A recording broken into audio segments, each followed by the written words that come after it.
அந்த சேஃப்டி பின்னை வந்து எடுத்துடணும்.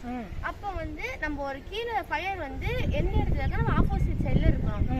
அதுக்கப்புறம் வந்து கீழே வந்து மேலே பார்க்காம பேஸை வச்சு டார்கெட் பண்ணிட்டு நம்ம அதை புல் பண்ணோம்னா அந்த எக்ஸிக்ஷன் வந்து ஃபயர் அணைக்கும்.